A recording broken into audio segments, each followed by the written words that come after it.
Ayan, good morning mga ka-DIY. Dito tayo ngayon sa may boundary ng Purtek. Kaya nga, papunta tayo ng Eco Park. At ito yung dadaanan mo. Okay? So tara, try natin.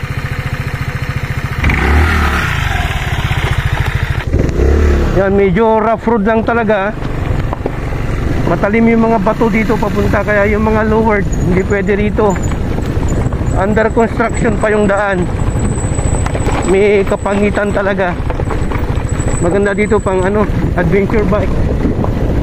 Saka dapat pagka pumunta kayo dito maagang maaga, hindi hapon.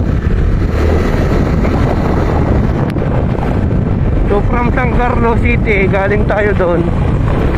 Tapos dito sa Bugalyon, nakakonsume na tayo ng 1 oras sa pagtatanong natin. Pero pag alam mo na yung lugar, siguro mga 30 minutes lang nandito ka na.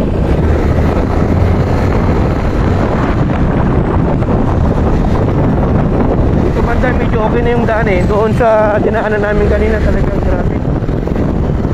Pagka maulan, yun, madulas malamang.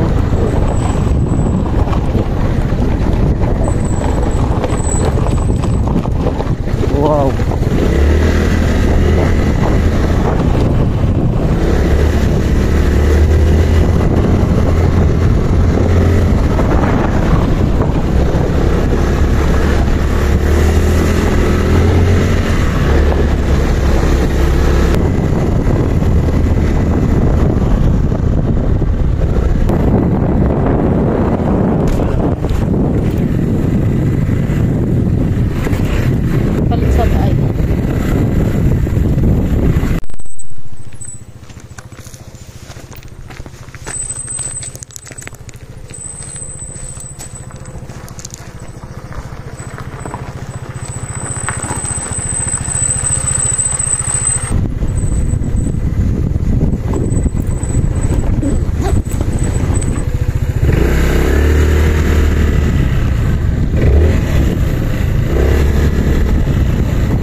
Music ko pa tayo.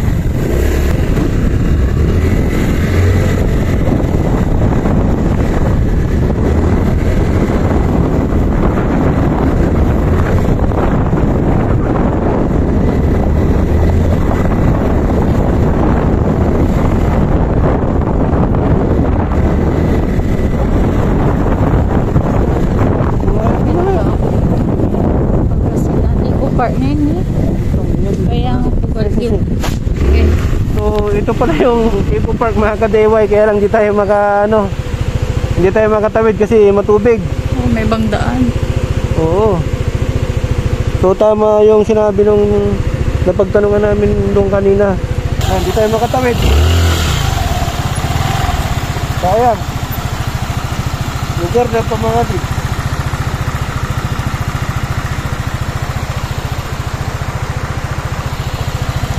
Eco Park.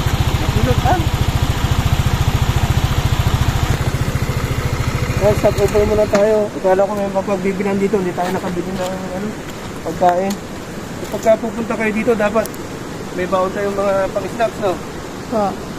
Yan, no? So, sana mga ka-DIY, napakaganda sana Eco Park ng Bugalyon. Yung ilog nila, maputik sarap sana maligo.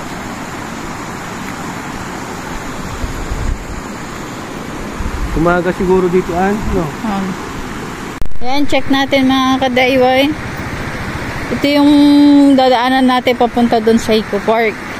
Ang problem lang, hindi natin may tawid yung motor kasi hindi natin alam kung malalim or hindi.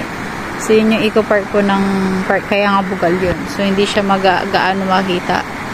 Okay, babalik na lang po tayo siguro sa ibang araw, pero kailangan maagang maaga para at least makita natin, masukat natin kung kaya ng motor na itawid dito para makapunta tayo dun sa may part ng Eco Park. Update namin kayo.